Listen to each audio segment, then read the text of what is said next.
Bienvenida a todos los que están parte del equipo. Eh, el día de hoy tenemos como objetivo en esta primera sesión el definir cómo va a ser el panorama de todas las demás sesiones, cómo va a ser la dinámica.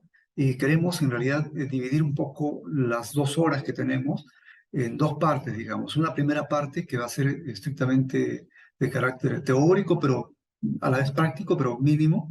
Y la segunda parte sí va a ser estrictamente práctico. Por lo menos la idea es que el conocimiento que se comparte aquí pueda ser aplicado, ¿no? Porque el conocimiento, si no se aplica, es un conocimiento que se fosiliza o se volatiliza porque es en la práctica, en la aplicación, donde afianzamos los conocimientos.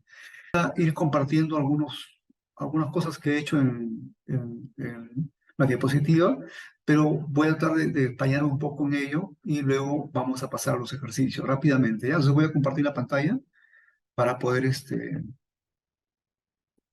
eh, avanzar unos puntos concretos. Bueno, nuestro taller es un taller de escritura creativa. Esto implica que vamos a ver diversas estrategias de redacción orientadas a el tema de los textos de ficción, pero dentro de un contexto de la inteligencia artificial. En la sesión 4 es donde abordaremos estrictamente el tema de la inteligencia artificial para ver cómo lo podemos emplear, cómo podemos aplicar a los diversos textos que estamos escribiendo. Bien, voy a partir de una frase de Charlie Parker. Es un saxofonista, músico del jazz. Él nos plantea una frase bien interesante, ¿no? Una frase que siempre lo tengo en cuenta. Dice, domina tu instrumento, domina tu música, y después olvídate de todo y simplemente toca, dice Charlie Parker. Eh, ¿Cómo lo aplicamos a lo que estamos haciendo ahora, a lo que estamos haciendo acá? Todo lo que vamos a aprender en esas 6 sesiones, o este conocimiento que lo vamos a compartir, estrategias, recursos, formas de decirlo, formas de escribir, formas de habituallarnos de otros elementos para que nos sirva para lo que estamos haciendo, significa que todo eso que vamos a aprender al final del curso, una vez que tengamos claro de cómo aplicarlo, debemos simplemente escribir. Eso es lo que entiendo, ¿no? O sea, simplemente escribir, porque en el momento de escribir no podemos estar pensando en si estoy empleando bien la ortografía, si estoy empleando bien las normas gramaticales, ¿no? Si estoy empleando bien los recursos, no. Hay que escribir, hay que bulla todo, que fluya todo, ¿no? Y luego, en la otra parte, en la otra fase, una vez que tengamos la base de lo que hemos escrito, ya vamos a ir aplicando lo que estamos aprendiendo acá. Por ejemplo, me parece que en un punto debo emplear tal recurso, pues lo empleo, ¿no? Pero hay que escribir y sin parar, ¿no? Es lo más recomendable, sin parar. Entonces, este es el primer punto de partida, ¿no? Que debemos dominar, sí, que debemos conocer, sí, que debemos luego olvidarnos de todo y simplemente escribir. Bien, para este campo de la escritura no necesariamente hay que estar en la universidad, pero sí hay que leer mucho y sí hay que vivir mucho. Hay que formarse. Por ejemplo, el escritor Jack London, un escritor norteamericano que es conocidísimo, escribió un libro que se llama Colmillo Blanco, aparte de otros libros. Él no tuvo la oportunidad de ir a un colegio ni a una universidad, aunque inicialmente sí, aunque luego intentó, perdón, ingresar a la universidad, ingresó, pero luego lo dejó. Pero su formación de él, un tipo que fue abandonado por su padre, vivió solamente con la mamá, pobrísimo, pero su formación de él fue la biblioteca del pueblo. Ahí se iba y ahí aprendió a leer y las horas que tenía libre se dedicaba a leer todos los libros que había en la biblioteca. O sea, la biblioteca le formó a él, tuvo una formación autodidacta. Y luego tuvo muchísimas aventuras, viajó, se metió incluso de contrabandista, se metió al sector pesquero, se fue a buscar oro, en la fiebre del oro que había en Estados Unidos, y todas esas experiencias las fue volcando en su escritura, ¿no? Uno de sus libros más conocidos es Colmillo Blanco, en la que el autor se mete, digamos, en la vida de un lobo, y desde el punto de vista del lobo nos va contando cómo es su historia, ¿no? Entonces, el primer punto de partida va a ser eso. Sí, tenemos que formarnos, sí. Tenemos que dominar todos los recursos para que nuestras historias puedan tener eh, esa atracción que uno siente cuando lee un texto, ¿no? Para poder conocernos y conocer los personajes, ¿no? Cuando se aborda un texto. Entonces, este es nuestro primer punto de partida, que es conocer, dominar, saber los recursos, ¿no? Y una vez que dominemos todo esto, simplemente hay que escribir. Ese es el primer punto. ¿Cómo logramos todo esto? Lo logramos a través de formarnos hábitos de lectura. Tenemos que leer. Si estamos en esto, en este taller, en este curso de escritura creativa, tenemos que formarnos un hábito de lectura. O sea, todos los días tenemos que formarnos un hábito de lectura. Hay científicos que dicen que con 21 días de hechos repetitivos podemos formarnos un hábito. Entonces yo les pido a todos los del curso que por lo menos durante esos 21 días que tengan, se dediquen mínimo 2 horas o 1 hora a leer, de manera que puedan formarse ya un hábito y su propio organismo les pida leer, ¿no? Eso sería un punto importantísimo si queremos luego o queremos formarnos como escritores. El hábito de la lectura, ¿no? El hábito también de la escritura. Necesitamos escribir todo, todo. Si salimos a la calle y encontramos un hecho, intentemos escribirlo, formarnos también como escritores, eh, amateur, ¿no? Iniciales, pero tenemos que hacerlo, ¿no? Hacer un diario, por ejemplo, hacer un cuaderno de anotaciones, ¿no? Muchos escritores anotan todo lo que observan a su alrededor. Están en un bus, escuchan una conversación, llegado a su casa o en su libreta de notas, describen todo el hecho, ¿no? Entonces, formarse un hábito de escritura, formarse un hábito de lectura. Necesitamos conocer el lenguaje en todas sus variantes, ¿no? No solamente el lenguaje culto, sino también el lenguaje subestándar, el lenguaje tal vez de la calle, el lenguaje que está ahí en lo vívido, ¿no? Que está en nuestro pueblo. Necesitamos conocer esas diferencias de habla entre una y otra persona. No es lo mismo un oficinista que tiene un lenguaje, que tiene un habla, que por ejemplo, un delincuente, ¿no? Son cosas distintas, tienen formas de expresarse distintos. Ahora, ¿cómo esos dos personajes, el oficinista y el lumpen, el delincuente, cómo ese habla lo llevamos al papel, lo llevamos en forma escrita? Entonces, el escritor en ciernes, el escritor tiene que ir formándose, dominando todo esto, ¿no? Mediante la observación, mediante la escucha y mediante las anotaciones. ¿Es necesario formarnos una habilidad narrativa? Sí, pero esta habilidad narrativa viene dada por la lectura, por observar la vida, por efectivamente escuchar y por anotar todo lo que está a nuestro alrededor. Hay miles de historias, historias que superan a veces la ficción, ¿no? Eh, Recuerdo, antes de entrar a este punto de la empatía, recuerdo a un cineasta, Luis Buñuel, que es un cineasta español, que él ha hecho muchas películas muy reconocidas, pero él contaba de una película que lo tomó de un hecho real, ¿no? Un hecho real, de un tipo que estaba a cargo de una morgue y un día llega una fallecida, una chica joven que había fallecido, lo habían traído a la morgue y él tenía un problema, él le gustaba tener sexo con las que estaban muertas de la morgue. De manera que llega la chica muerta, recién fresca, digamos que había fallecido, y él, mientras todo está en silencio, empieza a tener relaciones con esta fallecida, ¿no? Sin embargo, en el pleno acto, la chica revive, recupera la vida, ¿no? Y él, bueno, se asusta, en fin, la cosa es que viene la policía y a él lo acusan de violación, ¿no? Pero la familia de la chica empiezan a agradecerle a él por haberle salvado la vida, por haberle devuelto la vida, ¿no? De manera que fue todo un debate en España, porque por un lado estaba siendo acusado de violación y por otro lado estaba considerado como un héroe, especialmente de la familia, ¿no? Ese hecho pequeño le llevó a Luis Buñuel a escribirlo y hacerlo una película, ¿no? Hacerlo como un guión y llevarlo a la pantalla grande. Entonces, en la vida misma, en la calle, en el trabajo, en el colegio, en la universidad, en cualquier lugar, va a haber siempre historias. Y el escritor El escritor, la persona que quiere escribir de ficción, tiene que estar atento a todo ello y tener siempre un cuaderno de notas, escribirlo, o en todo caso ahora que hay el celular, tal vez poner el audio y contar la historia de manera oral, ¿no? Entonces, todo eso nos va a formar una habilidad narrativa. Debemos hacerlo todos los días. Es parte de nuestra formación. Empatía. Significa que cualquier hecho que ocurra a nuestro alrededor tiene que también golpearnos, ¿no? Debemos sentir todo lo que pasa, ¿no? O sea, ser más sensibles ante todo lo que ocurre en la sociedad.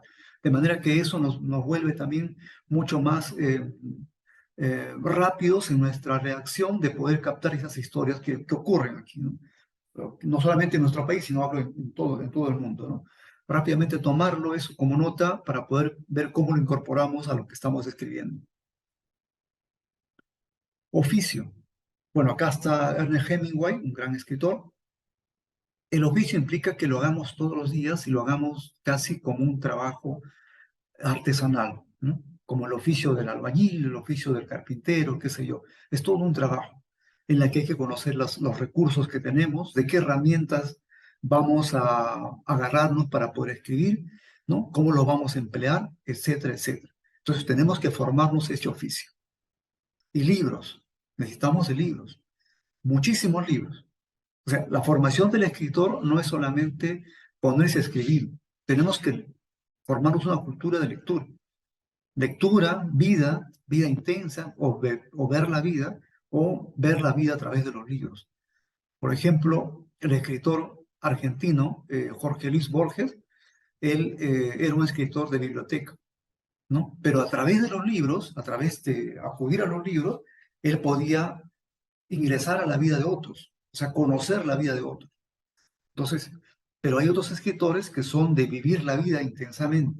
Por ejemplo, Pérez Reverte, un escritor actual, él toda su vida ha sido corresponsal de guerra y toda su vida ha estado en riesgo porque él cubría momentos de gran tensión en el Medio Oriente, en Siria, en diferentes lugares donde habían acontecimientos bélicos, ¿no? Y los volcaba luego sus libros, ¿no? O el caso, por ejemplo, de André Malraux, también es un escritor combatiente que iba siempre a la guerra y luego las volcaba a sus libros, ¿no? El mismo caso de Ernest Hemingway, que está aquí, también tiene esa característica de un escritor que fue a la guerra, a la Segunda Guerra Mundial y quedó herido incluso. Bien, entonces tenemos que leer muchísimos libros y formarnos hábitos también, tanto de escritura como de lectura. Y el otro punto interesante para formarnos y para dominar estos recursos de los cuales estoy hablando es la mentoría. Necesitamos personas que nos puedan orientar, que nos puedan delinear el camino para poder hacer que el proceso de escritura sea mucho más rápido, ¿no? Lo podemos lograr por nosotros mismos, sí, pero con la mentoría, o sea, con la asesoría, con el apoyo de otra persona que conoce estos recursos, podemos tal vez llegar a la meta en menor tiempo, ¿no? La autocrítica honesta nos dice, es importantísimo la autocrítica honesta, sí. Sí, eso ¿qué significa? Que eh, cuando tengamos ya lo avanzado, lo escrito, tenemos que estar sujetos a reconocer errores que tenemos, limitaciones que podamos tener, y si hay una crítica de otras personas especializadas, también tomarlo en cuenta, al final uno decide, pero aceptar todo porque estamos en un proceso de formación e incluso los escritores ya de oficio aceptan las críticas, incluso son mucho más flexibles en aceptar las críticas, ¿no? En mi trabajo como editor me he topado que los que recién inician, muchas veces, no todos, pero muchas veces, son los que más se cierran a recibir críticas. No quieren aceptar y piensan de que su escrito es el mejor del mundo y no aceptan que hay que pues, mejorarlo. Y la única forma de mejorarlo es a veces acudiendo a terceros, ¿no? A otros ojos, para que puedan detectar tal vez algunas cosas que pueden elevarse, que pueden mejorarse, ¿no? Entonces necesitamos ir de una autocrítica honesta desde un inicio. Y el otro punto es que hay un esfuerzo. En realidad esta actividad de escribir es esfuerzo, es persistencia, es voluntad, una voluntad de férrea, ¿no? No es tan sencillo, no es que ya escribo y ya, no. Necesitamos esforzarnos, necesitamos tener mucha voluntad y perseverar, ¿no? Lo que llamaría resistencia también, ¿no? Lógicamente dar un tiempo, formarnos un hábito implica darnos un tiempo, por lo menos 1 o 2 horas diarias, todos los días, para que nuestro propio cuerpo nos pida estar frente a la máquina o frente a un papel y poder escribir. Porque si no lo hacemos todos los días, objetivamente no nos vamos a formar un hábito, ¿no? Y resistencia es lo que les hablaba, ¿no? El tema de que esto también se gana por la persistencia, por la resistencia, por el trabajo constante, ¿no? William Faulkner, un escritor norteamericano, ganador de premios, de muchísimos premios, ha escrito muchísimas obras gigantescas. Él decía que al final lo que se consolida como éxito o se conoce como éxito en la vida de un escritor es porque ha habido un intenso trabajo. Y él decía de 100%, 99% es trabajo y 1% talento. Entonces, todos estamos en esas condiciones. O sea, todos tenemos el talento, todos podemos hacerlo, pero tenemos que trabajar duro. León Tolstoy, escritor ruso, decía que la escritura es un trabajo terrible. Y efectivamente es un trabajo terrible, no es una cosa fácil, ¿no? Aparentemente podría ser que es fácil, pero no lo es. Entonces, todas estas pautas tenemos que tener en cuenta para poder tener el dominio de la escritura, en este caso, otros recursos que vamos a emplear para la escritura. Bien, hasta ese punto, antes de entrar a la lectura rápidamente, esto es como una especie de introducción. Quisiera saber si hay algún comentario, ¿no? Américo, Winnie, rápidamente, Máximo, los que están ahorita participando, creo que también se ha incorporado Miguel, invitado Miguel, eh, y nos puedan dar un panorama, nos puedan dar un comentario sobre los puntos que implican eh, para poder tener un dominio de estos recursos, ¿no? Formarnos el hábito de lectura, formarnos el hábito de escritura. Lógicamente hay que leer muchísimo, hay que dedicar un tiempo a esta actividad, aunque sea 1 hora, pero diaria, de manera que poco a poco podemos crecerlo a 2, 3 horas, ¿no? Es una persistencia total, es una locura incluso, ¿no? Porque podemos dedicarnos a otras actividades tal vez mucho más rentables, pero hemos elegido este vicio, ¿no? Este vicio de escribir. Así que pediría si hay opiniones, por favor. De repente hubo, por acá Américo, ¿me escuchan bien? Sí, sí. Mm, Sí, va a depender también bastante, y eso lo digo por experiencia, del estado del escritor, ¿no? ¿No? Uno tiene complicaciones en la vida, en la familia, en el trabajo, etcétera. Y a mí me ha pasado. El libro, que les comenté, se escribió en 5 años, pero hubieron algunos años, el año 2016, que en todo el año solamente escribí una hoja nomás, ¿no? Porque tenía muchos problemas, complicaciones, incluso transmití esos problemas que tenía en esa hoja de libro, ya quedó plasmado ahí eternamente, ¿no? Y lo mismo pasó en 2017, ¿no? Y entonces, en esos momentos complicados, porque es un artista prácticamente, como un artista ¿cómo se llama?, de música, en esos momentos complicados, ¿qué se puede hacer, Hugo, no? Porque eso me ha pasado a mí. Y en el 2018 ya escribí un poco más, y en 2019 prácticamente escribí casi 50% de 2018 y 2019, 50% del libro, ¿no? De las 524 páginas. Entonces, sí, hay ese tema de el hábito de escribir, ganarlo día a día, hacerlo, que muchas veces lo hacía yo en las noches, de 10 a 12 de la noche, ¿no? Descansando. Pero me influenció mucho también el tema de tu estado de ánimo de ese momento, ¿no? Entonces, ahí cuál es la recomendación, qué es lo que se puede hacer. No tenía experiencia, pues, y definitivamente dejé 1 año, 2 años casi sin escribir, ¿no? Por lo que se extendió también bastante la obra, ¿no? Efectivamente hay periodos en los que hay una especie de bloqueo, ¿no? Una especie de no poder enfrentar tal vez incluso la página en blanco, que le llaman, ¿no? El vacío, el vacío creativo, le dicen algunos, ¿no?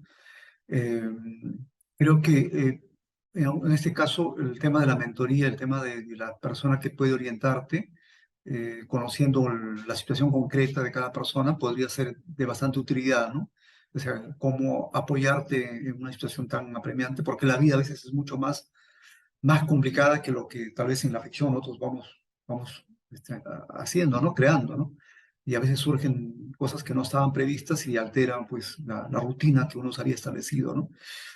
No sé qué piensan los demás, tal vez Miguel también, que está más metido en este tema de la creatividad, que tiene varios libros publicados, nos podría también tal vez dar un comentario, pero creo que la orientación de una persona para ver cómo resolvemos una situación y lo volcamos a la creatividad puede ser de mucha ayuda, ¿no? Por lo menos es mi punto de vista, ¿no? Porque, bueno, por lo menos eso es lo que pienso. Sugeriría tal vez que Miguel nos pueda dar un tipo de algún comentario también, porque él está escribiendo bastante y nos puede tal vez apoyar en este punto, ¿no?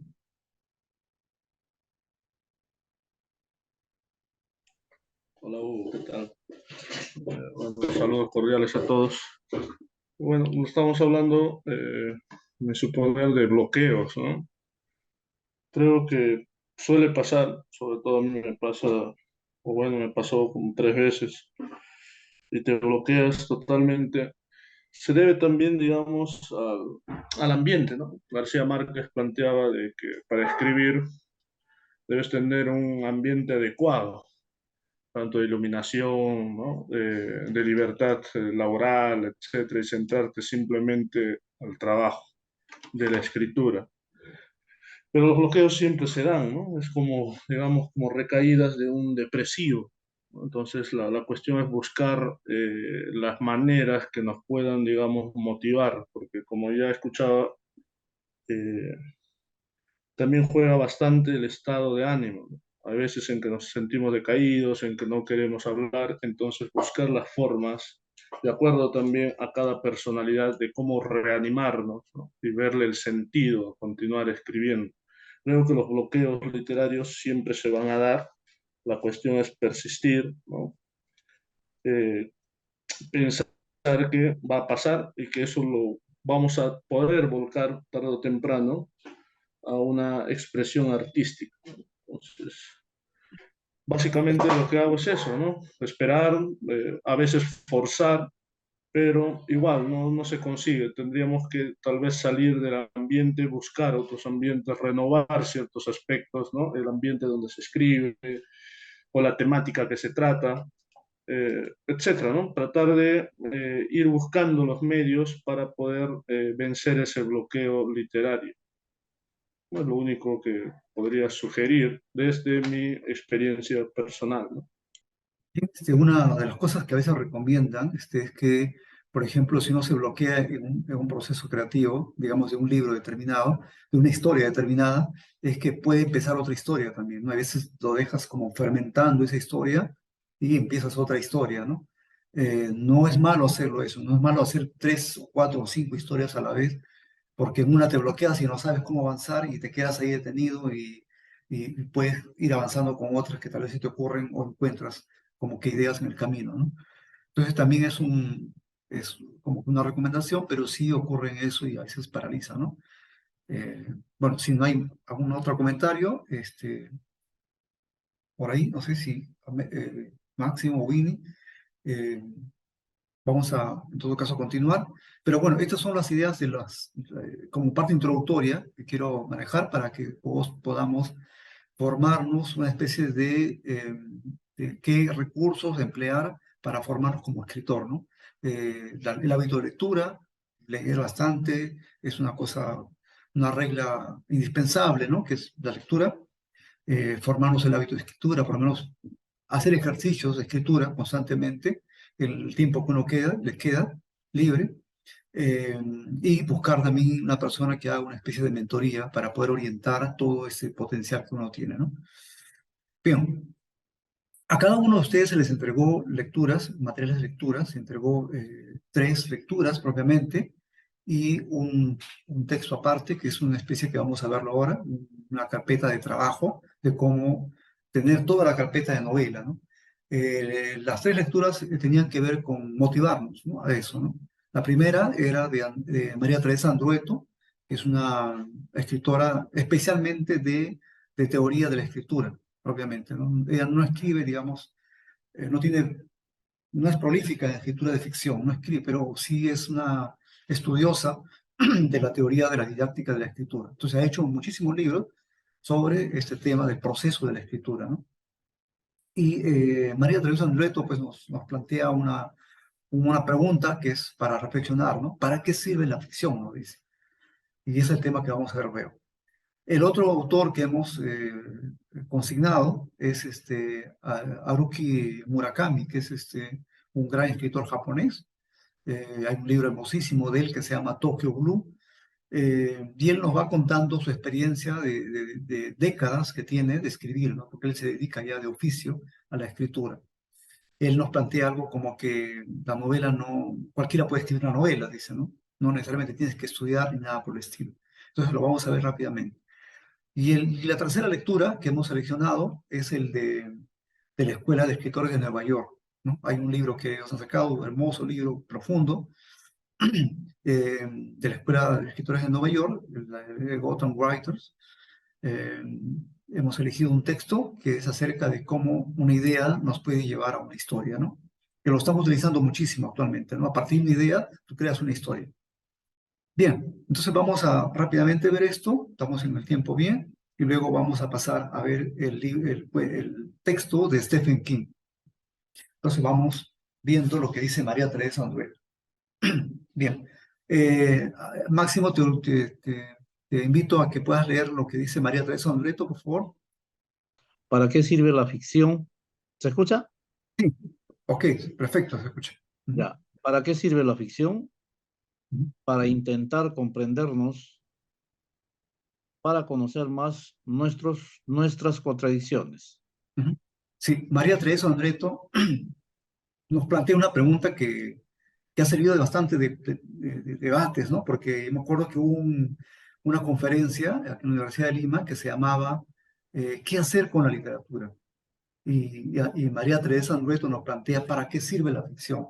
O sea, y en su texto nos dice, mientras que la medicina, por ejemplo, nos sirve pues para abordar, enfrentar la cura de enfermedades, ¿no? Son cuestiones prácticas y de beneficio social, ¿no? O la ingeniería, pues para, aplicando la matemática, pues resolver también, por ejemplo, la construcción de un puente, por ejemplo, eh, no sé, el tema de la seguridad que nos hablaba Américo, ¿no? El tema de la seguridad en una compañía, en fin. O sea, son actividades prácticas que tienen un fin social, al fin y al cabo, ¿no? En el caso de la ficción, de la literatura, ¿para qué sirve? Dice, ¿no? María Teresa Andreto. ¿Para qué nos sirve? Y lo que ella se responde es que al final la literatura, cuando acudimos a leer un libro, cuando acudimos a crear un mundo con las palabras, nos sirve para poder entendernos nosotros mismos, ¿no? Para poder conocer cuáles son esas contradicciones. En pocas palabras, por ejemplo, cuando me puse a reflexionar sobre estos puntos de María Teresa Andreto, me fui directamente a algunos personajes. Por ejemplo, recordé a un personaje, el personaje de Fedor Dostoyevsky, de Crimen y Castigo, una novela muy conocida, en la cual Raskolnikov, el personaje, eh, empieza a ir creándose toda una animadversión contra la señora que le alquilaba el cuarto, ¿no? Y empieza a tejerse teorías, ¿no? Toda una filosofía de por qué tenía que asesinar a esta señora, que era además una usurera, ¿no?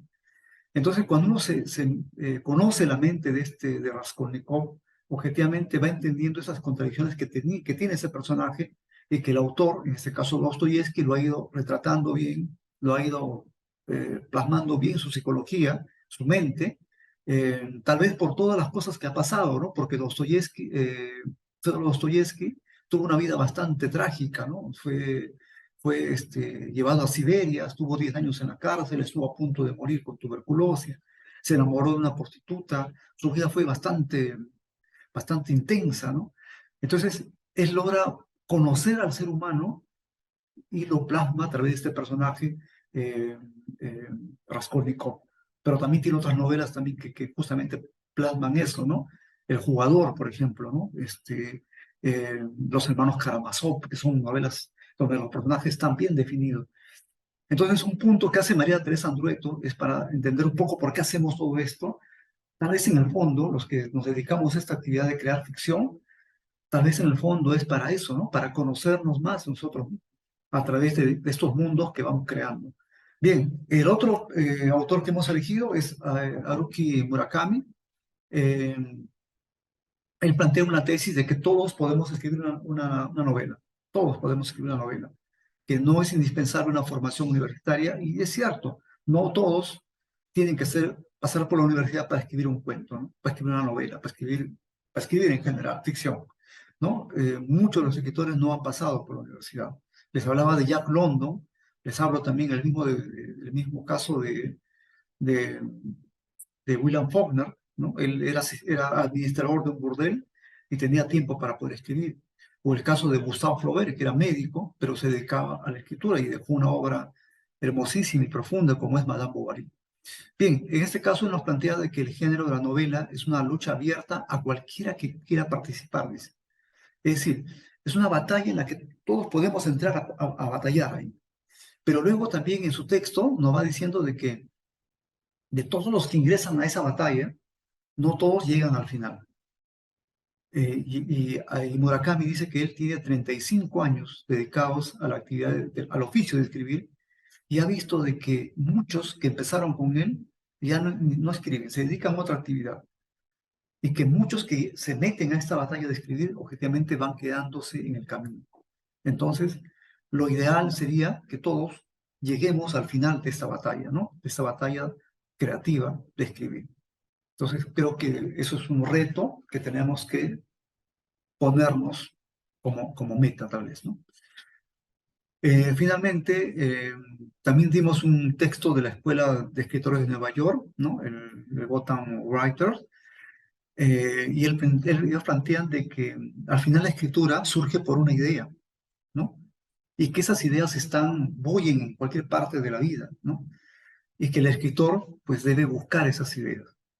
Y creo que esto tiene mucho, mucho de asidero. Me parece que a mí esto es importantísimo.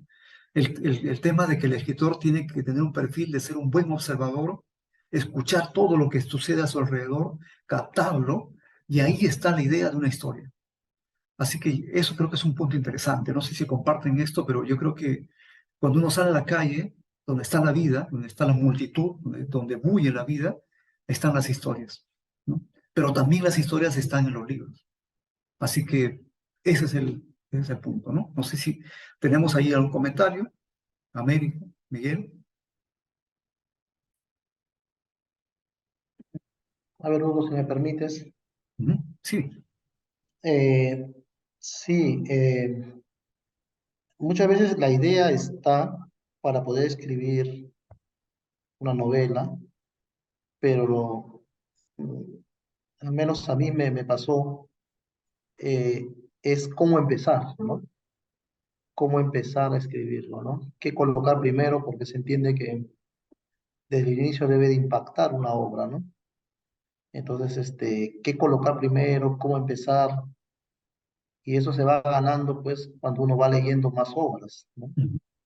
Uno va leyendo más obras, va viendo cómo empiezan los demás, y muchas veces te da una luz para que tú puedas también empezar una obra, ¿no? Entonces, muchas veces la idea está y apunta todo uno, un borrador, ¿no? Disperso, pero el empezar es lo más complicado, al menos para mí me pasó eso. Y una vez que te enganchas, ya no paras, pues, ya no paras, ¿no? Ya no paras, se te va haciendo como dice, pues, en la primera lámina de los tres o cuatro, literaturas, ¿no? Tú te vas, prácticamente te vas acomodando, se va haciendo como algo que quieres decir, ¿no? Quieres decir, quieres explicar, te vas haciendo tú mismo, ¿no? Entonces, eso es lo que me pasó, pero empezar es un poquito complicado, entonces, una vez que empieces ya es como si te sientes feliz, ¿no? Porque ya empecé, ¿no? Y de ahí ya sigues corriendo, ¿no? Es cierto, ¿no? Sí, sí, sí, sí. Sí, y vamos a ver luego, en la segunda sesión, creo que es el comienzos y finales, ver una estrategia de cómo empezar, ¿no? Cómo enfrentar la página en blanco, ¿no? ¿Algún otro comentario? Máximo, Winnie o Rosario por ahí, eh, para pasar a ver el tema de las cajas de herramientas en el texto de Stephen King, ¿no? Entonces, resumiendo este punto, ¿eh? Que necesitamos ideas, sí, pero las ideas están por ahí y hay que anotarlas, para poder volcarlas, ¿no? Por ejemplo, hay escritores que anotan cualquier tipo de conversación que ocurre, ¿no? cualquier tipo de historias que a veces ocurre cuando uno va a un bar, cuando uno va a un supermercado, va a una tienda en el barrio, qué sé yo, ¿no? Hay historias, ¿no? Entonces, a partir de esa historia uno puede crear una historia, ¿no? A partir de esa idea puede uno desarrollarla, o también tal vez incorporar al texto que ya tiene, a la historia que está contando, ¿no? Bien, entonces vamos a, no sé si hay más preguntas o algún tipo de comentario. Bien, pasamos a lo de Stephen King.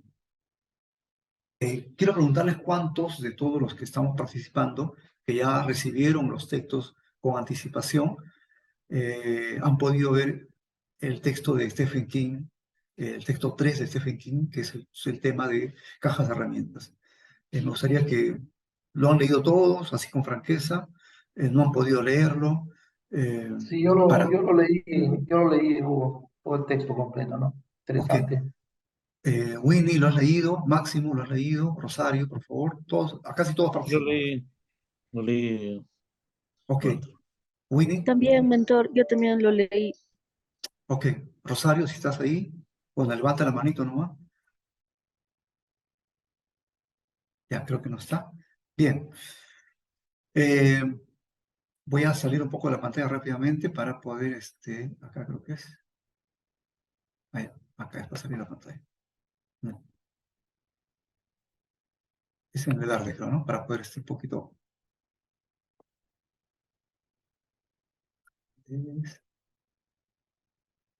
Stop share, ¿qué es? Stop share es parar la pausa, ¿no? Pero ¿dónde está para salir de la pantalla? Espera. Está en inglés el Zoom que he abierto, que no sé cuál es. ¿Está viéndose la pantalla Sí se ve la pantalla, ¿no? Sí, sí está la imagen de... Ya, creo que Ya sí. está, Ahora sí, gracias. espera. Muy bien. Ya, quiero explicarles que hay un detalle que siempre trato de explicarles cuando hago este tema porque acá ya entramos a la parte de teórico práctico, vamos a entrar a la práctica. Eh, dos ejemplos de lo que estamos haciendo. Eh, no tengo a la mano dos palitos de tejer, pero siempre los llevo porque he aprendido a tejer desde el colegio. Entonces, siempre trato de explicarles eso para entender lo que es el texto, ¿no? Porque el texto etimológicamente viene del textum, que es tejido, tejido.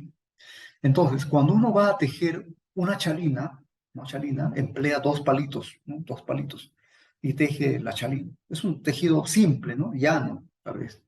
Y emplea un tipo de lana también. Entonces, emplea dos herramientas, dos palitos, y emplea un tipo de material. Pero si yo quiero hacer un guante, 5 dedos, voy a emplear 5 palitos y voy a emplear otro tipo de lana, ya no la lana gruesa, porque la chalina tiene la función de abrigarnos, ¿no? Sino voy a emplear otro tipo de lana, un poco más delgada, ¿no? Para que sea flexible, ¿no? En la mano. Entonces, cuando el carpintero va a hacer una mesa, también primero tiene que conocer sus herramientas, ¿no? Saber cómo va a emplear el serrucho, cómo va a emplear los tipos de clavos que hay, el martillo, en fin. Tiene que conocer la madera, en fin, y ver y diferenciar entre un mueble de madera y un mueble tal vez de otro tipo de material, ¿no? Conocer un mueble de pino, un mueble de cedro, etcétera, etcétera, ¿no? Y se habitúa ya de recursos, de herramientas para poder hacer el mueble. Su finalidad de este carpintero es tener el mueble, el producto, la silla, la mesa, qué sé yo. Ese es el fin supremo, ¿no? Igual sucede con la persona que va a tejer. Al final lo que va a mostrar es la chalina o el guante. Pero para hacer el guante o la chalina emplea palitos. 2 para la chalina y 5 para el guante. En el caso de lo que estamos haciendo nosotros es escribir. Pregunto. Todos con un micrófono abierto. Pregunto. ¿Qué necesitamos para escribir? ¿Qué necesitamos? ¿Qué recursos necesitamos para escribir nosotros? El tejedor, palito y su lana. El albañil, el carpintero, su serrucho, su martillo, su cola sintética y sus clavos tal vez, y otras cosas más pequeñas. No lima tal vez, ¿no? Pero todos son las herramientas que le van a servir a hacer un mueble, diseñar un mueble y hacer el mueble. Bien, en el caso de los escritores, ¿Cuáles son los recursos? ¿De qué se valen los escritores para escribir, para construir un mundo? Polígrafo y cuaderno, mentor. ¿No? Muy bien. Laptop, laptop de repente, ahora, ¿no? Laptop, claro, muy bien. Ujú. Laptop, no, pues, más que en una computadora laptop, porque es más móvil, ¿no? Lo llevas de un lugar para otro, puedes escribir en tu celular, incluso en tu celular, es decir, En que tu muchas veces celular. escribes en tu celular Y, y luego lo pasas ya claro, a tu claro, texto. sí. Sí. Ujú. Miguel o Máximo, ¿qué recursos necesitamos y al fin y al cabo? Estamos ya viendo que puede ser una libreta de notas, un lapicero, que puede ser una laptop. Pero ¿qué otro recurso es principal para saber todo esto? Para construir este mundo. Ah, bien, el recurso que principalmente tenemos que conocerlo y manejarlo es la palabra escrita.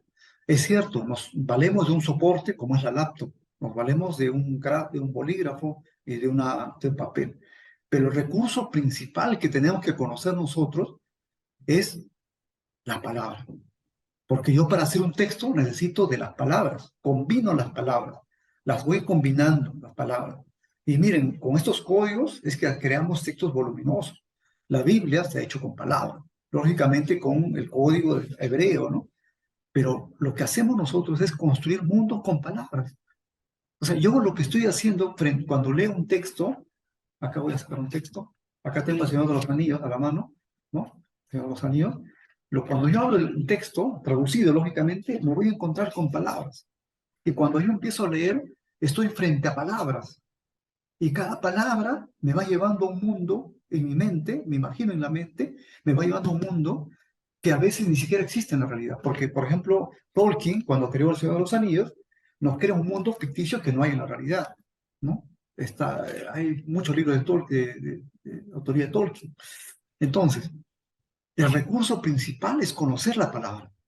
Y objetivamente conocer la palabra implica saber de palabras, vocabulario, saber algunos aspectos normativos, como ortografía y gramática, saber cómo se combina, cuáles son las propiedades. O sea, es indispensable, sí y no. O sea, sí necesitamos conocer eso, sí. O sea, vamos viendo que se va complejizando el asunto, ¿no? Porque no solamente basta leer, basta que yo lea acá. Leer también es una forma de aprender el uso de las palabras, por si acaso. Cuando yo leo un texto de manera inconsciente, tal vez, sin darme cuenta, voy viendo que por aquí va la coma, por aquí está el punto y coma, por acá se emplea el guión o la raya para el diálogo. O sea, voy aprendiendo, voy interiorizando todo lo que estoy leyendo. Y de manera no directa, pero indirecta, voy aprendiendo las normas también. Entonces, cuando ya acudo a las normas y me entero de que la coma enumerativa es así o asá, voy dándome cuenta que ya lo he aprendido porque he leído bastante. Entonces la lectura sí nos permite también acceder a las normas, pero lógicamente tengo que yo ver cuáles son esas normas para tener la certeza de lo que estoy haciendo. Entonces el primer punto de partida, así como el tejedor necesita los palitos y la lana, así como el carpintero necesita del martillo, el clavo, su alicate, en fin, varias herramientas, tienen que conocer también qué tipo de maderas hay.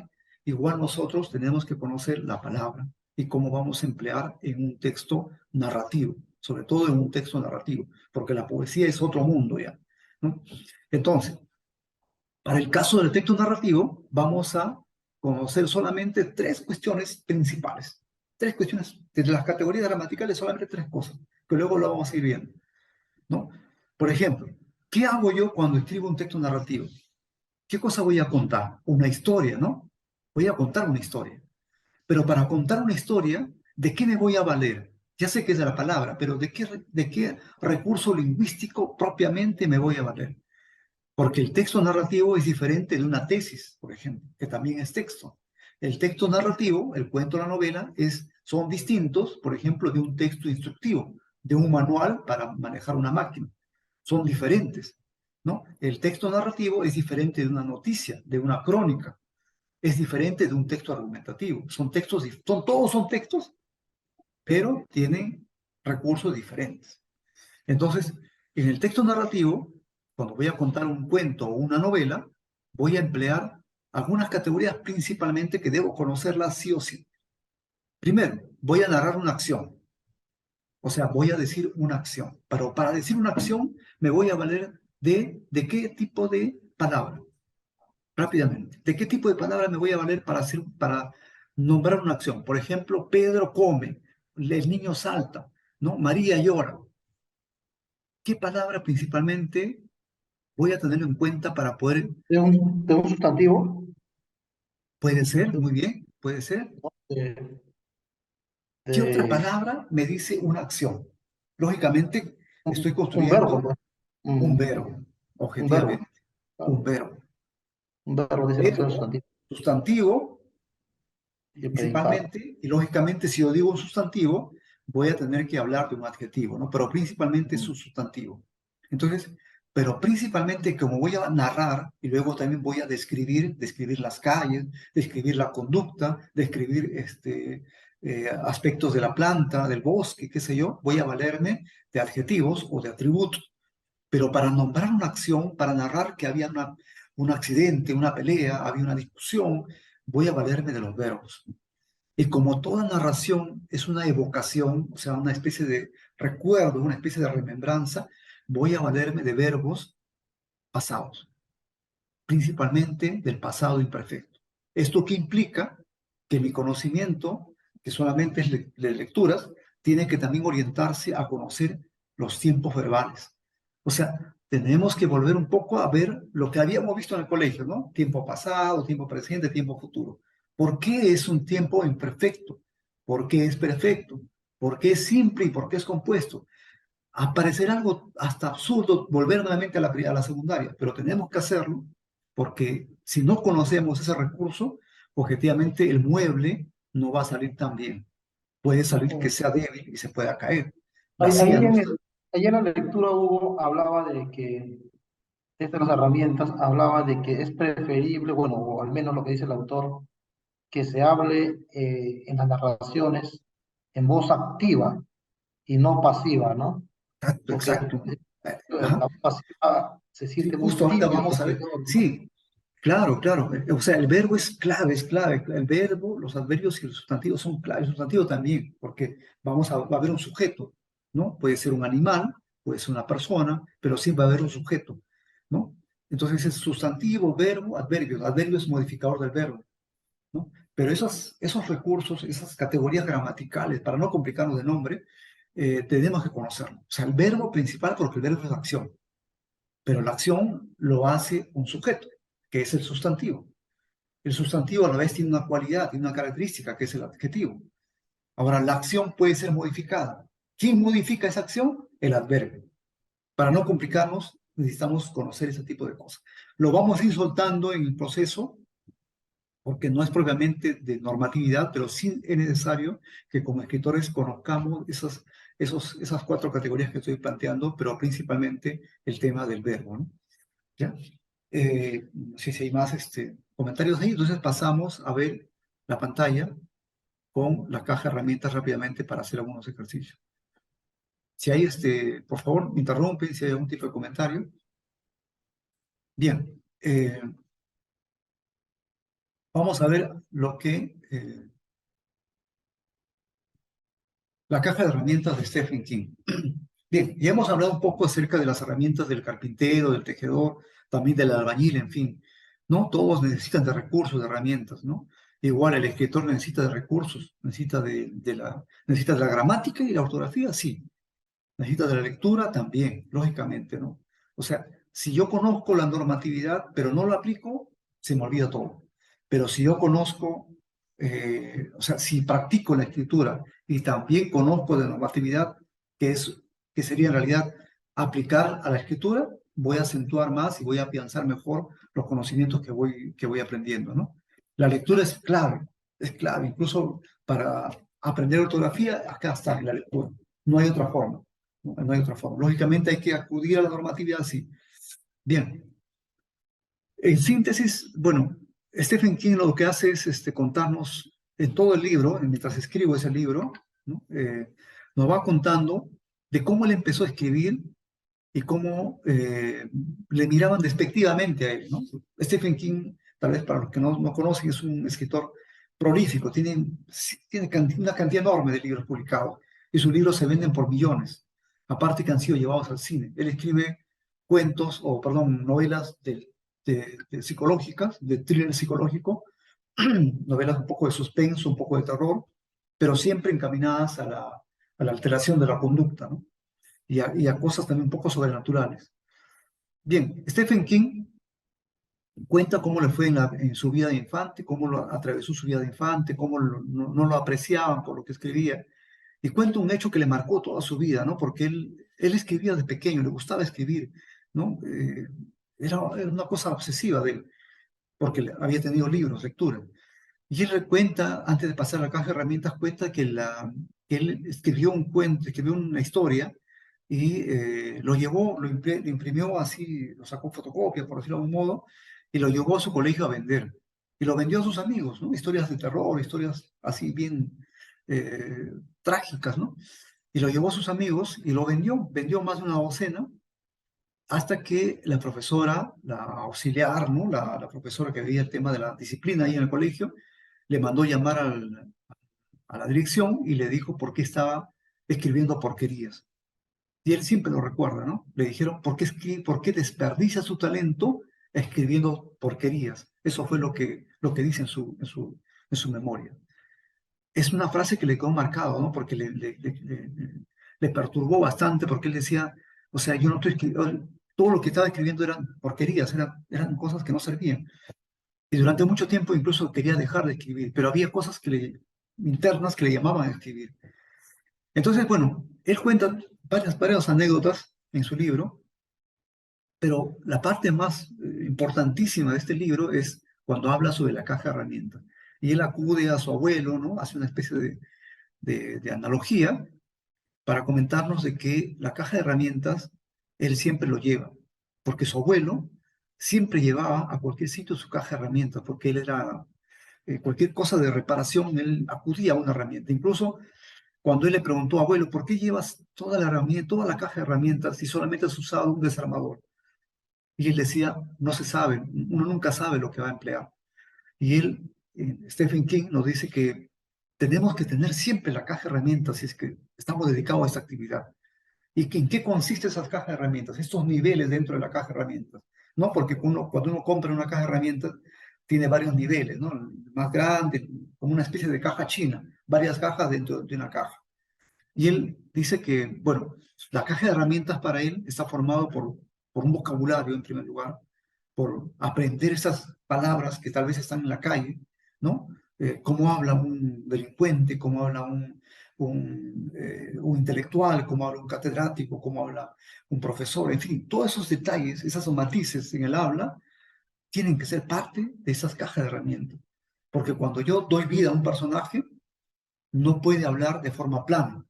O sea, tiene que haber esos matices, ¿no? Tiene que haber esos matices. Y ese es, digamos, darle vida, ¿no? Ser un dios al momento de escribir, porque uno le da vida a diferentes personajes con sus propias particularidades, ¿no? Entonces, el primer punto, el primer nivel, digamos, es el vocabulario. Nuevas palabras. Necesitamos hacernos un pequeño diccionario o anotarlo simplemente en un cuaderno o en celular, ¿no? Hay una especie de un app de notas, o a veces, si no hay tiempo, pues simplemente poner el audio y grabarlo, ¿no? Cuando escuche algo raro, algo diferente en la calle, a veces algo por ahí el vendedor ambulante que dijo algo y se nos ocurre que esa frase puede servirnos, hay que anotarlo, hay que incorporarlo al vocabulario, ¿no? Hugo, no sé, Sí, disculpa, es justamente lo que conversamos, ¿no? El tema del vocabulario, por ejemplo, el vocabulario de una prostituta, ¿no? El vocabulario de un delincuente, allí tiene bastantes lisuras, ¿no? sí, El vocabulario, ¿no? Tiene lisuras que son muy ofensivas inclusive, ¿no? Ahora, ese tipo de lisuras, no hay ningún tipo de contrariedad o un tipo de repente, crítica que se coloca en un libro, en una narrativa. sí, lógicamente si va dirigido a niños y también tal vez juvenil, habría que tener ciertos reparos en eso, ¿no? En verlo con cuidado, ¿no? lógicamente. Pero si es una literatura, digamos, para adultos y dentro del contexto del habla del personaje, no hay problema, ¿no? Por ejemplo, me hace recordar rápidamente algún comentario sobre la obra de Ubaldo Reynoso. Les recomiendo que lean. Él escribió en los 70 o 60 una obra que fue bastante polémica, causó bastante polémica, incluso fue censurada la obra. Una novela que se llamaba Los Inocentes, se llamaba Ubaldo Reynoso. Y era una historia de un barrio. En ese tiempo todos escribían como afrancesados, todos escribían de manera muy pulcra, los escritores peruanos, ¿no? Y Osvaldo Reynoso rompió con esa racha de escribir todo tan edulcorado, tan dulce, ¿no? Y él escribió tal como era el habla de la calle.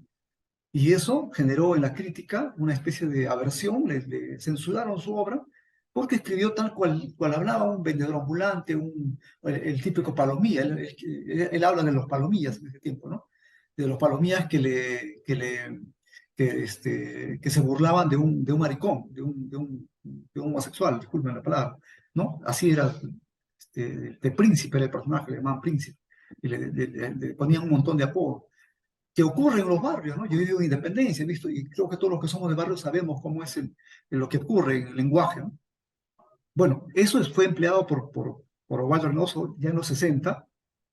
Lógicamente ahora, 2023, ya es aceptado, ¿no? No hay problema, eso es parte del Sí, habla. porque ahora lo escucho hasta en las canciones, estos reggaetoneros, pues, que salen las canciones así en los radios, Ujú. hablan cosas así que son lisuras algunas veces y otras que son de parte del cuerpo de la mujer, ¿no?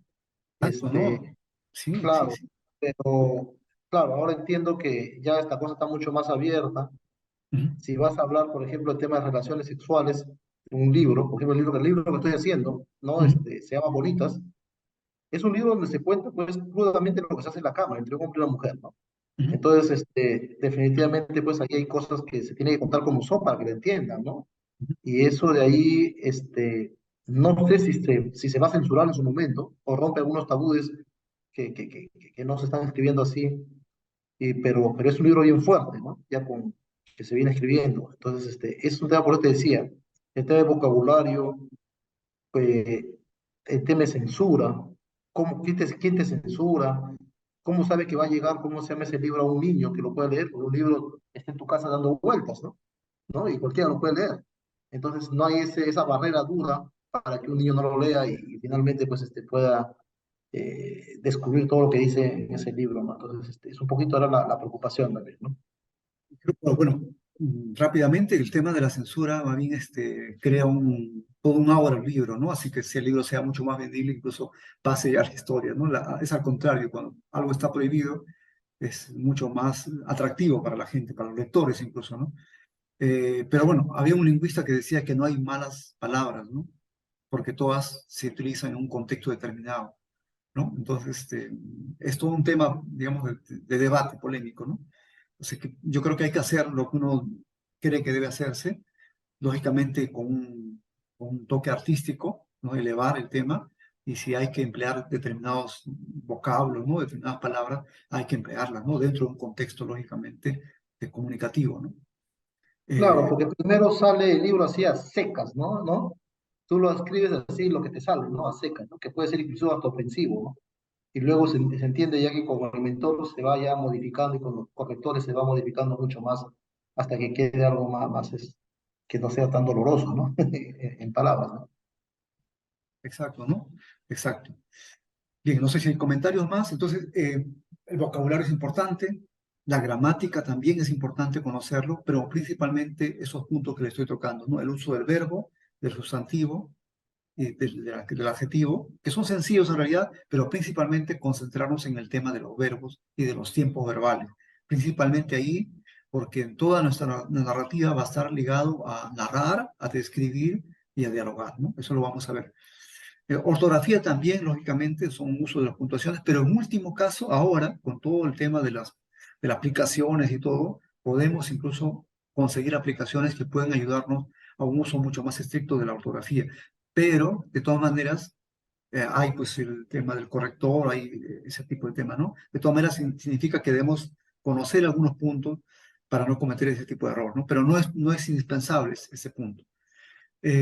Referencias, sí, lógicamente cuando estoy escribiendo de algo tengo que ver libros como referencia. Por ejemplo, si estoy escribiendo un libro de dragones, tengo que buscar otros libros de dragones que me ayuden a ver cómo lo han tratado o cómo podría yo enriquecerme, ¿no? Echar más combustible a este proceso creativo para poder escribir, ¿no? En el caso del libro que está escribiendo Américo, que es un tema, una novela erótica, yo le había recomendado el libro de Henry Miller, que es un gran escritor de novela erótica, por ejemplo, ¿no? Escribe mucho. O el libro de Vladimir Nabokov, Lolita, que es también un tema muy interesante. Bien, y el otro punto que plantea Stephen King es el uso de técnicas narrativas. O sea, en nuestra caja de herramientas debemos conocer técnicas narrativas para hacer que nuestras historias puedan llegar al lector de una manera mucho más atractiva y mucho más digerible, tal vez, mucho más rápida en su proceso de lectoría, ¿no? Esto es en general, todo esto lo vamos a desarrollar lógicamente en las sesiones que vamos a ir viendo, ¿no? Eh, si hay comentarios, por favor, pueden interrumpir. Este punto lo vamos a obviar porque lo vamos a tocar en otro. Y voy a pasar a este punto que es interesante, que es cómo contar una historia. En esta primera sesión voy a darles un panorama porque luego en cada sesión vamos a desarrollar algunos puntos y en otras vamos a ampliar con nuevos, ¿no? ¿Cómo contar una historia? O cuál es el fundamento de poder hacer una historia más atractiva? Vamos a tener en cuenta 3 puntos en la escritura de una historia. Cuando contamos una historia, muy aparte de los recursos que vamos a emplear, de las estrategias que necesitamos para poder hacer que esta historia sea mucho más atractiva, en toda historia que contamos siempre van a haber 3 elementos, digamos. La narración, la descripción y el diálogo. O sea, nuestra vida misma es eso, ¿no? Nuestra vida misma, ¿qué es? Es conversar. Cuando yo camino, estoy haciendo una acción. Cuando voy a la tienda, es una acción. Cuando escucho una noticia, me pongo a llorar o estoy alegre. O sea, son acciones. O converso, ¿no? O describo, todo, ¿no? Describo pared blanca, pelo negro, en fin. Entonces, todo lo que es contar una historia está ligado a narrar una acción, a describir un paisaje, una persona, una conducta y a diálogos, porque los personajes tienen que interactuar y la forma de interactuar es a través del diálogo. El diálogo puede ser directo o indirecto, ¿no? O puede ser mixto también. Pero entonces 3 cosas debemos tener en cuenta al momento de contar una historia: narrar, describir y formar los diálogos. Ya, todo eso, lógicamente, como te digo, está en las sesiones que lo vamos a ver, pero es importante tener en cuenta esos 3 puntos, ¿no? Narrar, describir y dialogar. Para narrar, ¿qué voy a emplear? Verbos. Como yo voy a narrar una historia pasada, que lo recuerdo, o sea, una historia que lo estoy recordando, que lo estoy evocando, voy a emplear verbos en tiempo pasado. Luego, describir. ¿Con qué recursos lingüísticos voy a describir? Con los adjetivos. Lógicamente, sustantivo y adjetivo están muy ligados, ¿no? Y luego van a dialogar los personajes, ¿no? Van a dialogar. Pero los personajes, vamos a ver luego que tenemos que construirlos. ¿Cómo construyo el personaje? ¿Cómo hago un personaje creíble? ¿Cómo hago que el personaje A se diferencie del personaje B? ¿Cómo hago que el diálogo, el habla del personaje A se diferencie del diálogo o del habla del personaje B? Eso se llama construcción de los personajes, ¿no? Igual cuando yo voy a narrar, voy a emplear recursos para narrar, ¿no? Generalmente se narra desde un inicio, desde el conflicto y el desenlace, ¿no? Es lo que siempre sabemos, desde la secundaria o desde la primaria, ¿no? Inicio, nudo, desenlace, 3 actos. Sin embargo, los tiempos han cambiado y hay que mejorar esa estructura, y es lo que vamos a ver en la sesión. Puedo yo contar una historia desde el medio, puedo contar una historia desde el final e irme para adelante, como lo hacen las películas, ¿no? Puedo yo, al momento de contar, escribir una parte en la que sea una pesadilla, o puede ser que el personaje sea un esquizofrénico y tenga alucinaciones, o puede ser que el personaje esté muerto, pero en mi ficción es un personaje que está muerto y está viendo todo lo que sucede a su alrededor. Entonces, eso va a ir en la parte de narrar, ¿ya? En la parte de narrar.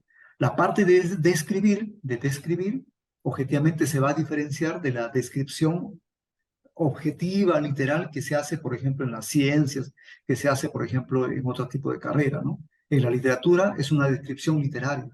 Voy a, por lo tanto, que hacer comparaciones, voy a hacer analogías, ¿no? Para hacer que mi descripción sea mucho más rica, mucho más visual al momento de escribir un cuento o una novela. Bien, entonces esos 3 puntos es importante que lo tengan en cuenta porque a lo largo de todas las sesiones vamos a ir desarrollando, ¿no? La narración, la descripción y el diálogo, ¿no? He preparado materiales sobre eso, sí. Incluso hay libros enteros que hablan sobre el diálogo, ¿no? E incluso hay especialistas que le llaman dialoguistas que solamente se dedican al diálogo, a elaborar un buen diálogo, ¿ya? Bien, entonces esos 3 puntos los he hecho como ejemplo rápidamente: narración, descripción y la parte del diálogo. Por ejemplo, acá estoy poniendo una historia de Roald Dahl para explicar una narración, ¿no? Roald Dahl nos dice que James da media vuelta y se echa a correr. En esa frase esto está diciendo una acción, ¿no? James o James da media vuelta y se echa a correr. Esa acción. Y luego sigue con más acción. Se corrió todo lo rápidamente que pudo hasta el extremo opuesto del jardín, ¿no? Hay más acción, ¿no? En este ejemplo que se están visualizando, es todo acción, ¿ya? Es todo acción. Vamos a continuar con otro ejemplo. Por ejemplo, acá es un fragmento que he seleccionado de Sándor Márai, que se llama La mujer justa, en la que pregunto, ¿hay acción o hay descripción? Pueden verlo en un minuto, por favor. ¿Hay acción o hay descripción?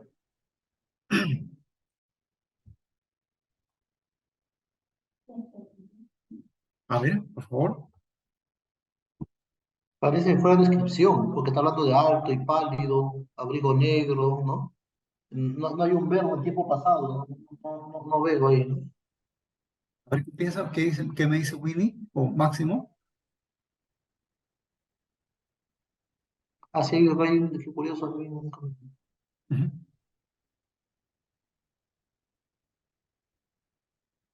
ujú.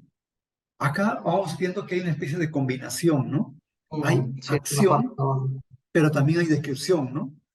Ujú. Porque acá está narrado en otro tipo de persona, a diferencia del anterior. Dice James dio media vuelta y echó a correr, está narrado en tercera persona, pero acá, en esta obra de Sándor Márai, dice, fíjate en ese hombre, o sea, hay una persona que le está hablando a otra. En la anterior era un impersonal, digamos, una tercera persona que contaba a otra, ¿no? Acá dice, fíjate en ese hombre, espera, no mires ahora, gírate hacia mí, sigamos charlando, dice. Si mirase hacia aquí, podría verme y no quiero que me salude. Ahora sí, ya puedes mirar, le dice, le está contando a otra, le está hablando a otra, ¿no? Ese bajito y rollizo del abrigo con cuello de cartuña, no, ¿qué dices? Es el alto, le dice, hace una diferencia. Es el alto y pálido, el del abrigo negro que está hablando con la dependienta rubia y delgada, ¿no? Le está envolviendo naranja escarchada. Qué curioso, a mí nunca me compró naranja escarchada. Eso se va contando así la historia, ¿no? Entonces acá hay una narración, pero también hay una descripción, ¿no? Nos va contando que es bajito, nos va a decir una descripción, ¿no? Que es alto, que no es el bajito, sino es el alto y pálido, ¿no? La persona a la cual se está tratando de identificar, ¿no? Entonces acá, por ejemplo, ya no es propiamente como el anterior, donde hay un sujeto, hay un personaje, y ese personaje está pasando diversos tipos de acciones, ¿no? Da media vuelta, corre, se esconde, ¿no? Se tapa la cara y llora, ¿no? Más o menos vamos viendo verbos bastante usados por Roald Dahl. Pero en el otro es verbos, sí, pero también hay atributos, hay descripciones, hay cualidades, características de un personaje, ¿no? Eh, Acá, ese es otro punto. Me gustaría también opinión. A ver, Winnie, por favor, o Máximo, me gustaría que participen. Eh, Acá, Roald Dahl nos dice que la tía Speaker era nervuda, alta y huesuda, y usaba unas gafas con montura de metal que llevaba sobre la nariz sujetas con un clic. Tenía la voz chillona, sus grandes y finos labios estaban continuamente húmedos. Cada vez que se enfadaba o excitaba al hablar, salía de su boca una fina llovizna de saliva. ¿Qué es Es acá? ¿Es narrativo o es descriptivo? Yo pienso que es descriptivo. ¿Ok? Yo pienso que es narrativo, mentor. Ok. Bien. En esta parte hay lo que llaman los atributos, ¿no? La descripción se puede hacer de dos formas, a través de adjetivos, por ejemplo, pared blanca, casa alta, pastel dulce, ¿no? Dulce es el adjetivo, pero también se puede hacer a través de los atributos. Por ejemplo, Luis es médico. Emplea un verbo, el verbo ser o estar, el verbo ser o estar. Luis es médico, le doy un atributo al sujeto que es médico, una profesión médico. Entonces estoy describiendo una carrera, ¿no? En este caso, hay una descripción atributiva, hay una descripción de la tía Speaker, y el autor nos dice que era nervuda, ¿no? Era alta, huesuda, que tenía la voz chillona, emplea verbos atributivos para darnos ese tipo de características de la tía Speaker, ¿no? Entonces, es un texto eh, con prevalencia de la trama descriptiva, ¿no? Hay bastante descripción acá, ¿no? Lógicamente no es la descripción, como le digo, con adjetivos, ¿no? Entonces, vamos a ver que hay dos tipos para hacerlo, ¿no? Describiendo con adjetivos y describiendo con atributos, ¿no? En este caso es con atributos. Bien, también lo mismo hace Mario Vargas Llosa en esta obra La Guerra del Fin del Mundo, ¿no? Dice, el hombre era alto y tan flaco que parecía siempre de perfil. Su piel era oscura, sus huesos prominentes y sus ojos ardían con fuego perpetuo. También hace descripción, utiliza atributos también. Entonces, la forma de descripción atributiva es bastante frecuente en los escritores, ¿no? Utiliza el era, como acá en el anterior donde dice la tía Speaker era nervuda, ¿no? Usaba, tenía, ¿no? Que son verbos atributivos. Calzaba sandalias, etcétera, etcétera. Entonces, acá también hay una prevalencia de la descripción. Vamos a ver acá. ¿Qué podemos observar aquí? A ver, vamos a leerlo.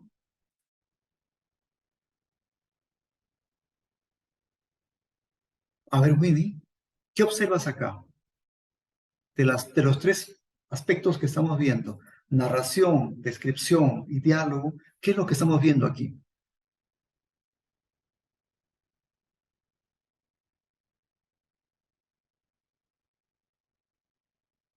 Diálogo y Es narración. diálogo y descripción también. Y diálogo, ¿no? Y diálogo, ¿no? Diálogo. Sí, y Acá diálogo. me he equivocado, el autor no es Juan Gabriel Vázquez, el autor es Ernest Hemingway, y este cuento se llama Los Asesinos. Les recomiendo, luego les voy a mandar por WhatsApp, les voy a recomendar que lo lean. Se llama Los Asesinos. Y es un cuento escrito con diálogos, es un 90% solamente de diálogo. Y a través del diálogo vamos conociendo quiénes son los asesinos, cómo se comportan, cómo hablan lisuras, cómo son pues, prepotentes, ¿no? Ingresan a este restaurante y, y están esperando a asesinar a alguien, ¿no? Entonces, y acá vamos a ver diálogo. Es cierto, hay una parte descriptiva y también hay una parte de acción mínima, ¿no? Porque dice, la puerta del restaurante se abrió y entraron dos hombres que se sentaron a mostrar. Pero es una acción mínima, digo, ¿por qué? Porque emplean la voz pasiva, lo que Stephen King no quiere en una historia, ¿no? Él dice que se debe emplear la voz activa. Y vamos a ver cuál es activo y cuál es pasivo. Por ejemplo, cuando decimos, cuando decimos Luis pateó la pelota, ¿no? Es una acción. El sujeto patea la pelota, hace la acción. Es una voz activa. Pero si decimos Luis es atendido por el médico, objetivamente Luis no hace la acción. Luis recibe la acción del médico. Por lo tanto, es voz pasiva. Generalmente se recomienda, se sugiere que se emplee la voz activa. En este caso, por ejemplo, hay mucho de pasivo, por lo tanto no hay mucha acción, ¿no? Porque la puerta del restaurante se abrió, o sea, la puerta no hizo la acción, alguien abrió la puerta. Dice, entraron dos hombres que se sentaron. Tampoco no hay mucha acción, ¿no? Pero hay prevalencia del diálogo y luego hay una parte descriptiva, ¿no? Nos dice cómo están las luces de la calle, qué están haciendo los hombres también. Bien, vamos a ver otro texto en el que exclusivamente hay diálogo, por ejemplo acá. Este es un diálogo muy bastante divertido, ¿no? Dice, este hueso es mío, no es mío, y empieza a pelearse por los huesos. Ligia Bujunga escribe todo este libro que se llama Los Amigos, sobre la historia de dos perros de la calle, dos perros que se disputan el hueso, que no tienen nombre, que llegan a un lugar, en fin, pasan diferentes peripecias. Muy hermoso este cuento, esta novela, ¿no? Que se llama Los Amigos, dos perros que logran hacer amigos, y dos perros que venían de dos estratos sociales diferentes. Es un diálogo. En el diálogo vamos a ver que hay elementos. Por ejemplo, ¿qué elementos encontramos aquí? Hay una raya al inicio de cada diálogo. Se le llama raya. No es el guión, no es el signo menos, es raya. La raya es un signo grande, más grande que el guión y más grande que el signo menos. ¿Ya? Vamos a conocer luego cómo lo empleamos en los diálogos. Siempre vamos a emplear el diálogo, la raya para los diálogos. Bien, vamos a escribir, vamos a inventar rápidamente en 5 minutos un texto eh, de acción, un texto narrativo, exclusivamente un texto narrativo. ¿Ya? No vamos a hacer descripción todavía porque vamos a tocar una sesión, pero quiero que como ejercicio literario hagamos un texto narrativo. En 5 minutos, pensemos en un fragmento de algo.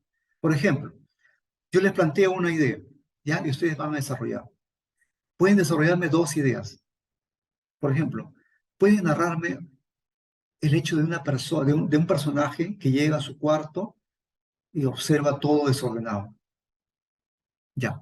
Ese es un personaje que llega a su cuarto y ve todo desordenado. Pero la otra forma sería el personaje, luego de haber asistido al funeral de su amigo, ¿no? Luego de haber asistido a la funeral de su mejor amigo, acaba de morir su mejor amigo, ha estado en el velorio de su mejor amigo y llega a su cuarto que está desordenado. ¿Cómo narraríamos y haríamos esas 2 diferencias? Pequeñísimas, pequeñas. No quiero algo grande, no quiero algo de 20 líneas, no. Quiero ver cómo lo podemos hacer como ejercicio. Entonces, son las 10:09, 10 de la noche con 9 minutos. A las 10:15 vamos a recoger y rápidamente lo leemos para poder continuar con la explicación del archivo 4. ¿Ya? Entonces, vámonos a la obra, escribamos esos 2 escenarios. Entonces, vamos a escribir. Bien, compañeros,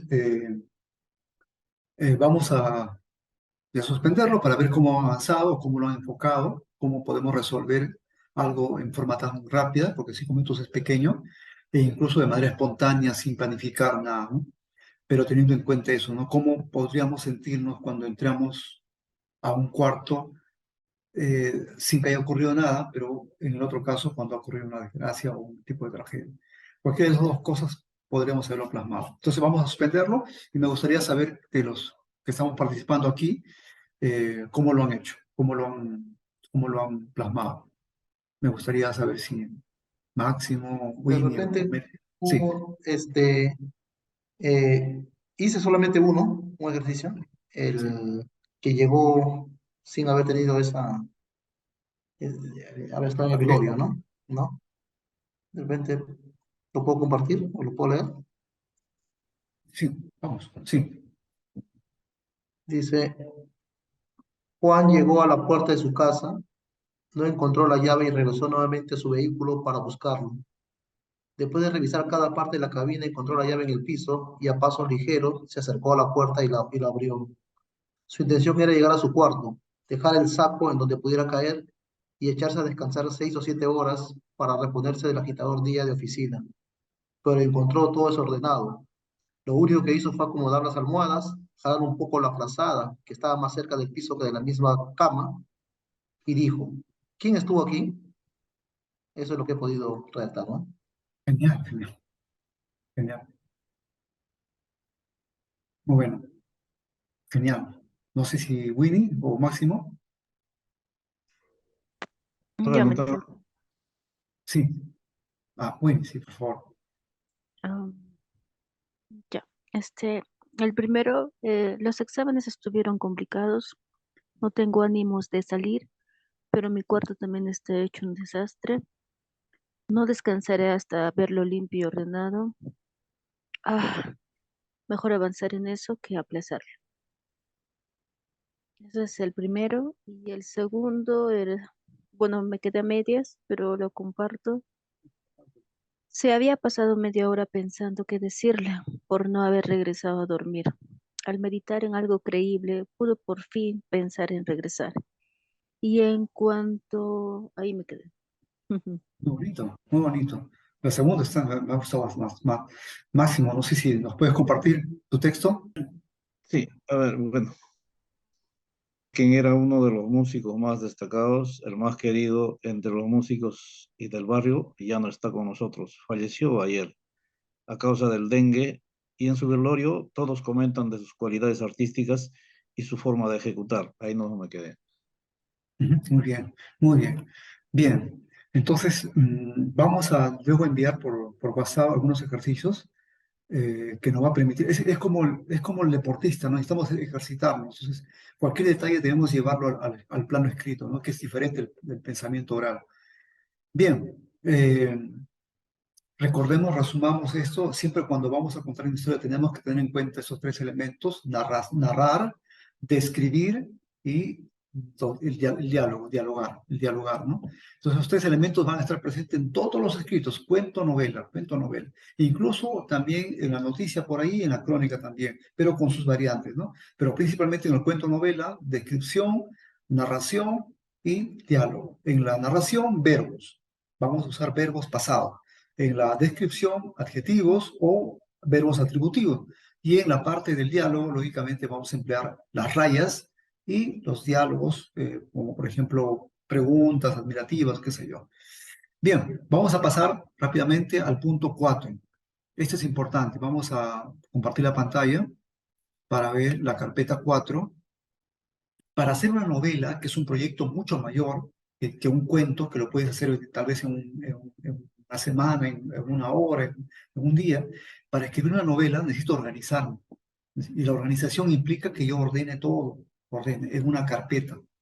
Así como para hacer una película de largometraje e incluso para un cortometraje, tengo que ordenarme en una carpeta que debo presentar al productor. En la carpeta de novela debo ordenarlo para hacer llegar al editor.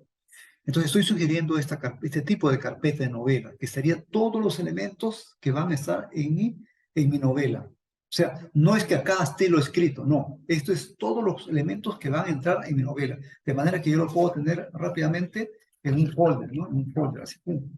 Acá va a estar ordenado todos los elementos que voy a tener. Desde un recorte periodístico, qué sé yo. Pero este esquema es la que me da la idea de qué elementos necesito. Por ejemplo, vamos a ver. El primer punto que estamos viendo es el título de mi historia.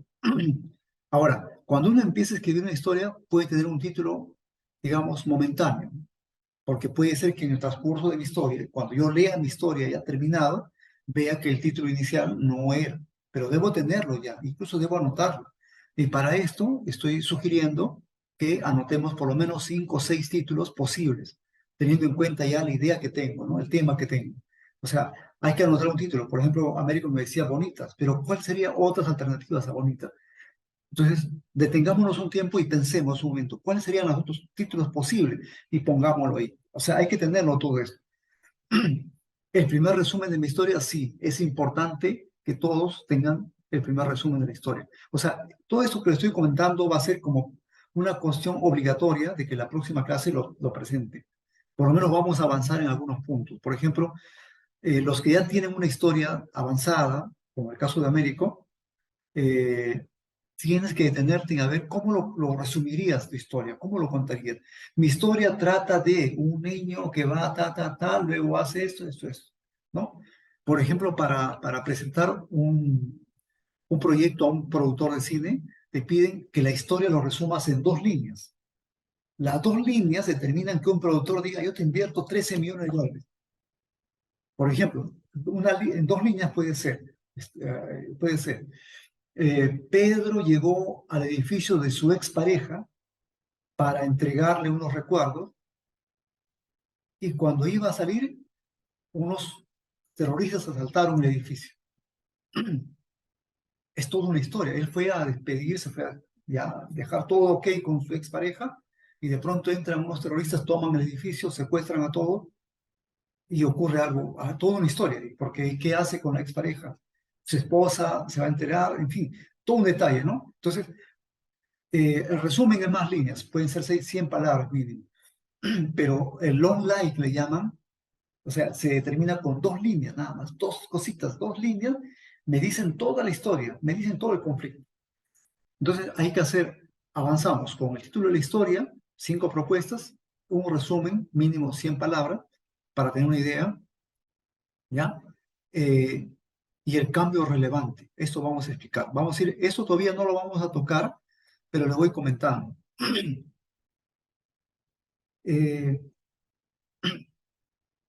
Hay la estructura de 3 actos. Inicio, nudo, desenlace. Es lo que viene desde Aristóteles, desde el tiempo, ¿no? De la época griega. Inicio, nudo, desenlace, los 3 actos. Sin embargo, cuando Joseph Campbell, que es un estudioso antropólogo, se dedicó a estudiar los mitos de diferentes culturas, la cultura china, la cultura persa, la cultura incluso inca, diferentes culturas del mundo, se puso a estudiar todos los mitos, él llegó a una conclusión, de que todos los mitos, relatos populares, tenían una estructura, una forma de ser narrada. Y esta forma de ser narradas, él lo llamó el monomito. O sea, al final, todos esos miles y miles de mitos que hay en la cultura china, en la cultura persa, egipta, romana, en la cultura inca, azteca, etc., al final todos esos mitos se resumen en un solo mito porque tienen la misma estructura. Es algo común, un patrón que se repite. Y ese patrón, Joseph Campbell lo llamó el viaje del héroe. ¿Ya?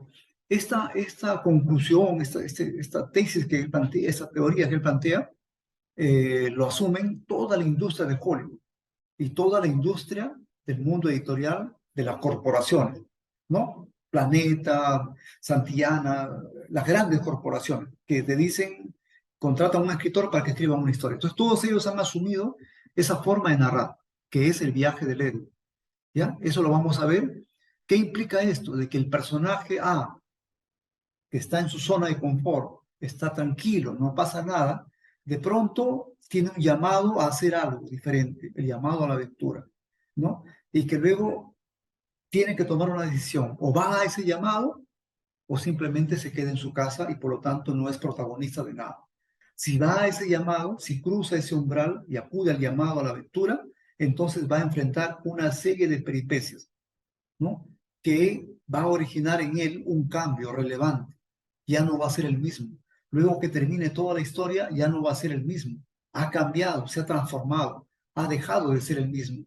E incluso puede morir en el proceso, pero su legado, lo que ha hecho, va a quedar marcado para toda una comunidad, qué sé yo. Entonces, el punto 3 está ligado al tema del cambio interno relevante en la protagonista, que lo vamos a ver luego. Yo pediría que avancemos con el punto 1 y el punto 2, pero esto va a ser como tener toda la carpeta de la novela para que al final del curso tengamos todo lleno y podamos continuar, si es que lo estamos haciendo ya, o empezar una obra, un proyecto tan grande como es hacer una novela, ¿no? Porque generalmente una novela, escribirlo demora pues varios meses, ¿no? 6, 8 meses, o tal vez 1 o 2 años, o tal vez más tiempo también. Entonces, por el día de hoy quiero avanzar que todos, para la próxima clase, piensen en una historia si todavía no lo tienen. Hagan su resumen en la historia, ¿no? Y planteen 5 o 6 títulos posibles para esa historia. Hasta ahí vamos a ir avanzando. En la próxima clase vamos a ver sobre los comienzos y finales, los llamados Einstein o Exenpy.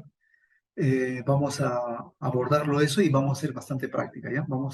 Esta vez, esta primera clase hemos hecho como una introducción, hemos querido dar un panorama de algunos aspectos, de algunos elementos que se van a tocar, que lo vamos a desarrollar en las otras sesiones, y ahora vamos a avanzar hacia estos 2 primeros puntos de toda la carpeta que vamos a presentar al final del curso, ¿no? Toda esta carpeta lo vamos a presentar para saber por dónde va a marchar la historia y cómo podemos continuar la asesoría, porque les comentaba de que de cada grupo vamos a sacar 1 o 2 proyectos, y mi idea es continuar la asesoría, no pagada, sino continuar la asesoría como una especie de clínica de la escritura, para que tal vez cuando terminemos podamos publicarlo.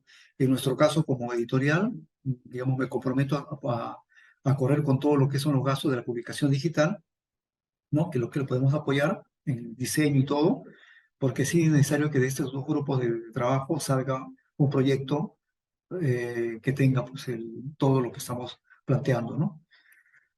No sé si hay comentarios para poder eh, cerrar un poco Eh, la reunión, ¿sí? Bueno, Chévere, agradecer Hugo, a Américo, a Winnie, a Máximo por esta primera clase. La próxima voy a hablar bien con Rosario y Stalin. Bueno, Stalin tiene problema de la conexión, ¿ya? Para que puedan estar presentes en todo este grupo, ¿no? Porque hemos quedado que este grupo sea los martes, ¿no? Hay otro grupo que empieza el sábado. Así que gracias y ya estamos viéndonos el día martes, ¿ya? Vamos avanzando. Gracias, mentor, gracias, gracias. Marcos. Muchas gracias. Gracias a todos. Cuídense. Nos vemos. Hasta luego.